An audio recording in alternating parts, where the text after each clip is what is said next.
정청래 대표의 보관은 뭐예요? 어떻게 하려고 그러는 거야 이거? 근데 저게 정청래 대표의 보관인지 여러 가지로 고심해 보면 뭔가 정청래 대표를 움직이는 뭔가 다른 호랑이가 있고 그 호랑이 등에 정청래 대표가 올라탔는데 스스로 그래서 그 속도를 또 방향을 정청래 대표가 스스로 조절하지 못하는 것 같다. 통제를 못하는 것 같다. 그렇게 보세요, 강 기자님은. 네, 그러니까 저는 갑작스러운 합당 제안은 순수하게 정청래 대표의 머릿속에서 나온 제안이 아니고 아니다. 정청래 대표를 움직이는 모종의 뭐 이제는 저도 그런 표현을 쓰는 것을 좀 신중히 했는데 흔히 얘기하는 문파 세력 문파 세력에 이제 그 기획 세력이 있고 거기에 따라서 이제 그 기획자들의 의도에 맞춰서 정청래 대표는 좀 움직인 게 아닌가.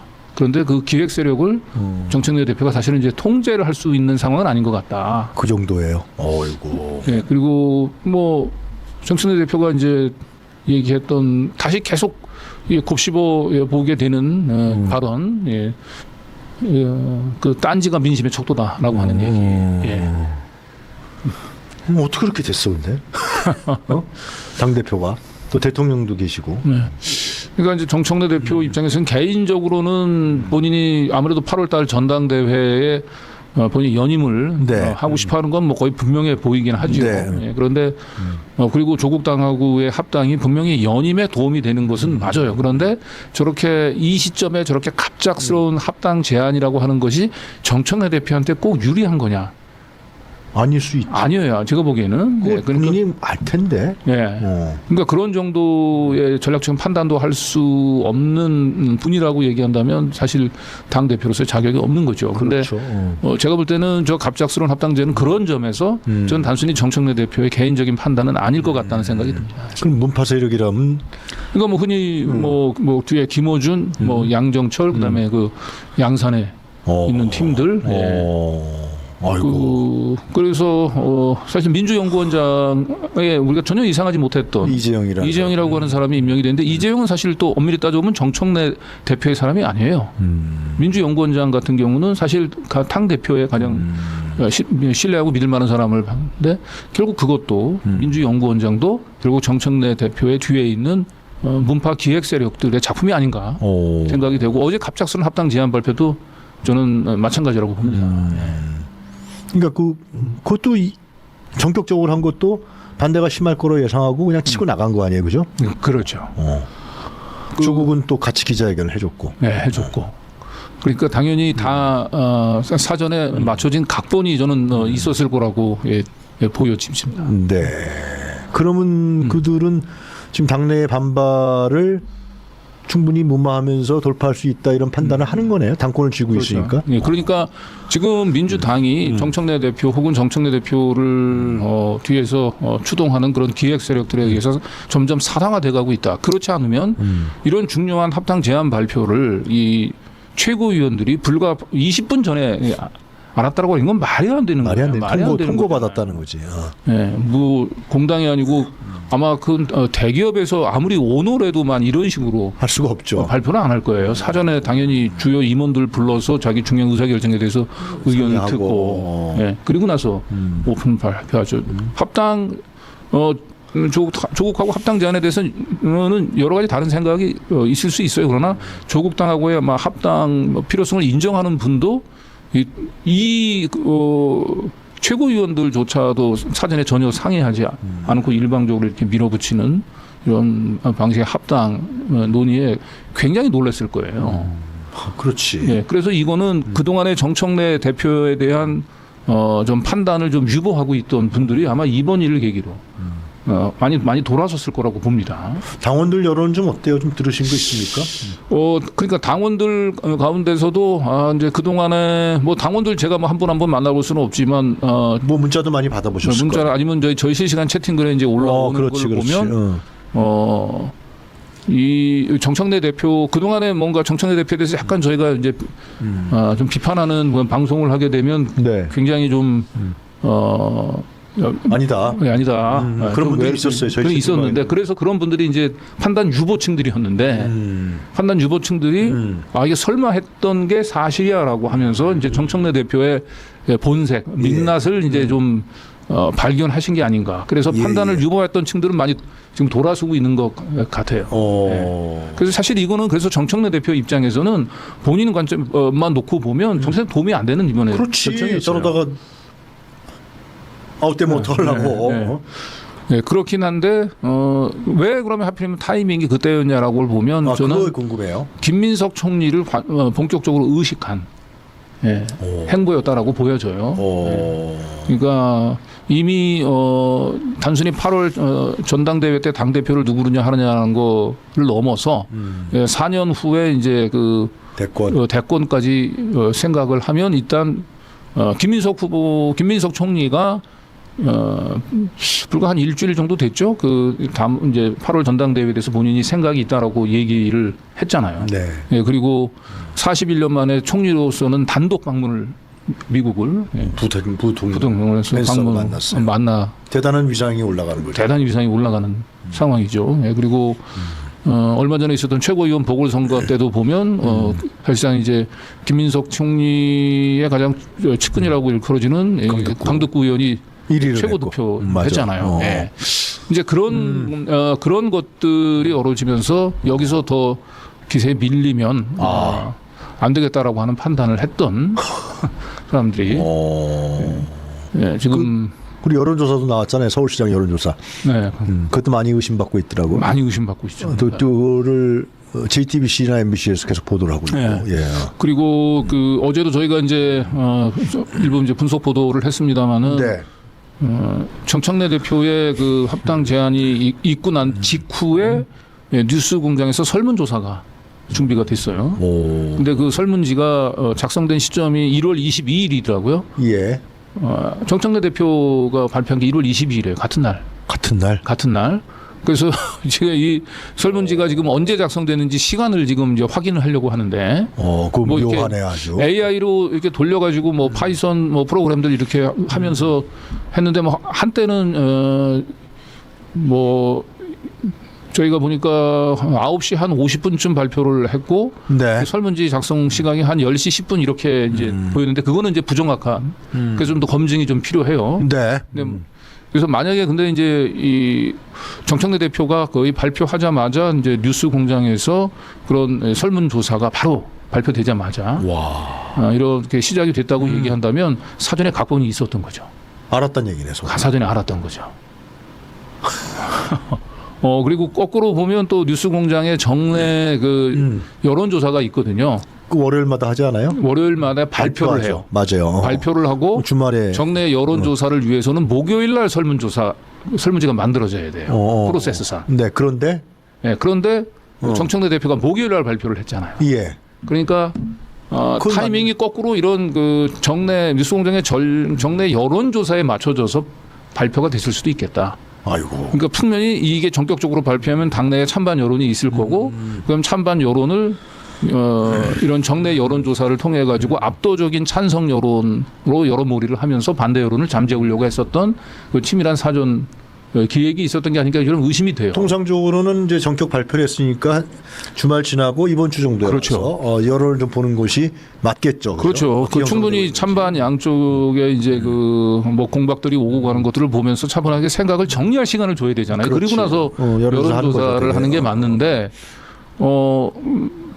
그냥 뉴스 공장은 그 합당 제안 발표한 그날 그냥 바로 설문조사를 만들어서 그 다음 날부터 여론조사를 한 거예요. 그리고 나서 어저께 뭐 70%가 넘는 민주당 지지자들 70%가 넘는 사람들이 찬성을 했다.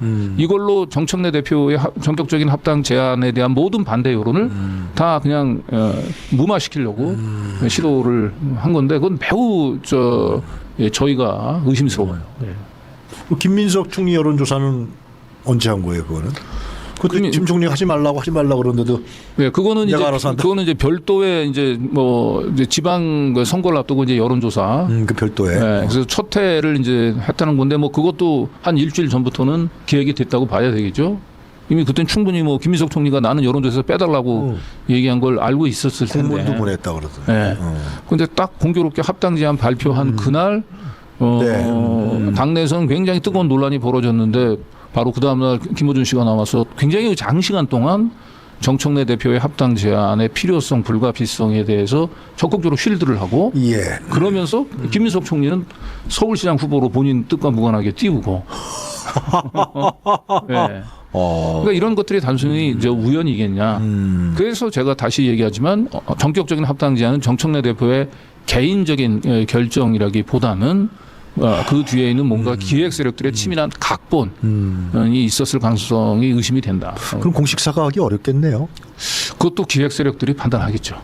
그런데 제가 볼 때는 지금 김민석 총리 여론조사를 집어넣은 부분에는 명백히 그건 잘못된 거잖아요. 그렇죠. 최소한 그 정도는 사과를 하고 넘어갈 줄 알았는데 어제 보니까 사과를 안 하더라고요. 그건 내가 알아서 하는 거라고. 네. 그래서 예, 그런 기조로 봤을 때 예. 정청래 대표도 역시 이런 비민주적인 전격적인 합당 제안 방식에 대해서 네, 뭐 필요하면 유감 표명은 할 수 있긴 하겠지만 사과는 하지 않을 거다. 더더군다나 비공개 최고위원회에서 본인이 했던 결정적으로 신뢰를 잃어버린 발언을 했던 그 대통령 발언을 했다면서요? 네. 그럼 맞죠? 그렇게 답하더라고요. 그렇죠. 예. 저희가 취재해 보니까. 네, 그 어제 이제 이원주 의원이 정청래 대표를 향해 가지고 더 이상 대통령을 팔아서 사익을 추구하지 말라고 경고했잖아요. 예. 예, 그렇게 얘기한 게 막연하게 그렇게 얘기한 게 아니죠. 확인해 봤겠지. 예, 그냥 근거를 가지고 얘기한 거죠. 본인이 직접 뭐 들었거나 경험한 내용들만. 그 대통령이 조국 대표를 같이 해야 된다. 뭐 그런 얘기는 평소에 한 것 같아요, 그죠? 평소에 아니 그거는 그 뉴스공장 얘기를 들어보면 그 조국 대표가 교도소 작년 벌써 재작년이네요. 2024년 그렇게 됐나요? 네, 12월 달에 이제 교도소에 수감되기 전에 이재명 대통령하고 만나서 합당의 필요성에 대해서 얘기를 했다. 공감을 했다. 그러니까 그 원론적인 차원에서의 공감을 피력할 수는 있지 않겠습니까? 김어준 씨 얘기죠, 근데 네, 그거는 뭐 확인을 해봐야 되는데 저희가 대통령실 내부에서 보면 대통령 자체도 합당 그 자체에 대해서는 뭐 반대하지는 않는 것 같긴 해요.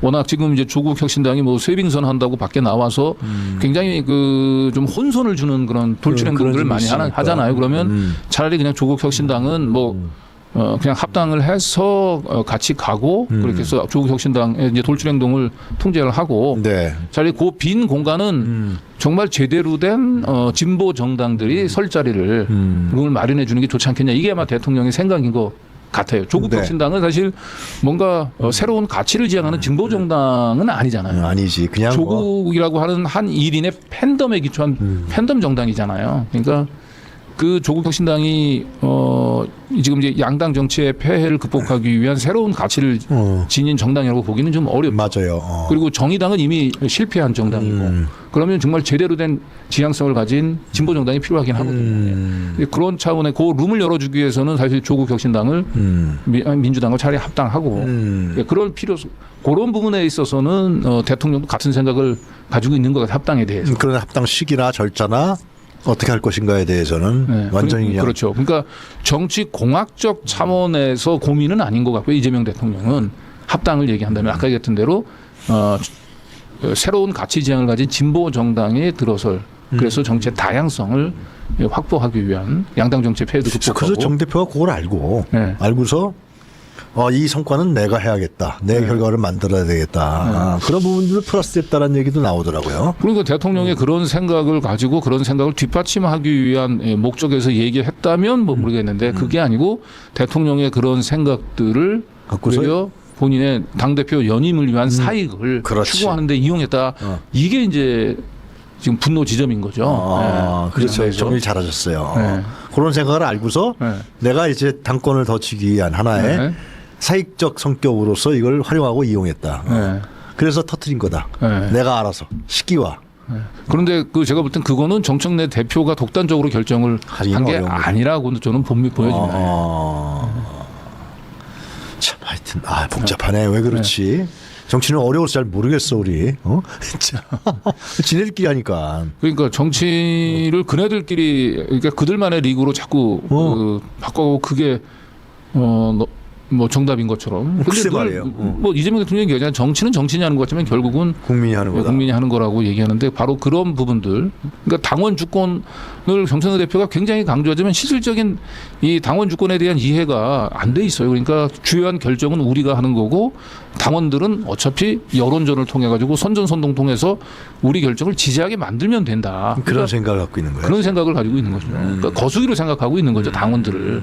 거수기로 생각하면서 진정한 당원 주권 이 당원 주권을 얘기하면 안 되죠. 그런 다음에 사실. 일단 터트려 놓고 그래 토론할게. 네. 투표할게. 네. 그러면 된다고 생각하는 거지. 그렇죠. 이제 왜냐하면 뭐 그래서 결정은 얘네들이 해. 뭐 그런 거 아니야 결국은. 아니 이제 그런 정도를 넘어서 정청래 대표는 민심의 척도는 딴지라고 얘기를 하잖아요. 그러니까 주요한 결정은 내가 하고 내가 주요한 결정하면 그 딴지나 이 뉴스공장에서 내가 원하는 방향으로 여론을 정지해주고 그리고 난 뒤에 이 뭐 권리당원 투표 붙이면 찬성이 더 많고 이러면 이건 내 뜻이 아니고 당원들의 뜻이네. 이런 식으로 이제 당을 운영을 하려고 하는 거죠. 그러니까 당원들을 그냥 뭐 자기가 호주머니에 든 공깃돌처럼 생각하고 있는 거죠. 그러니까 정말로 밑바닥에 있는 당원들 한 명 한 명의 목소리를 들어서 네. 거기에 기초서 당을 운영하려고 하는 게 아니고 그냥 당원들은 어차피 거수기다.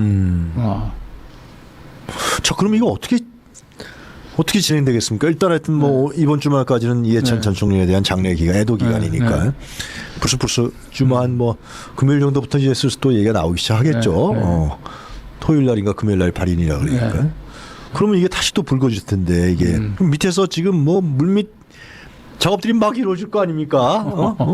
예, 그렇긴 하죠. 그런데 그동안에 이 정청래 대표에 대해서 공개적인 비판을 좀 삼가하던 그리고 또 뉴스공장에 대해서 굉장히 좀 두려움을 느끼고 있던 많은 분들이 슬슬 좀 입을 열기 시작을 했더라고요. 본인들이 가지고 있었던 이 비판적인 인식을 이제는 공개적으로 털어놓기 시작을 했어요. 그래서 아마 정청래 그 대표가 이 부분들을 사과하지 않으면 쉽게 넘어가기 어려울 것 같고 그리고 뉴스공장에 이번 주에 정청래 대표나 조국 대표가 출연하는지 여부를 한번 잘 볼 필요는 있습니다.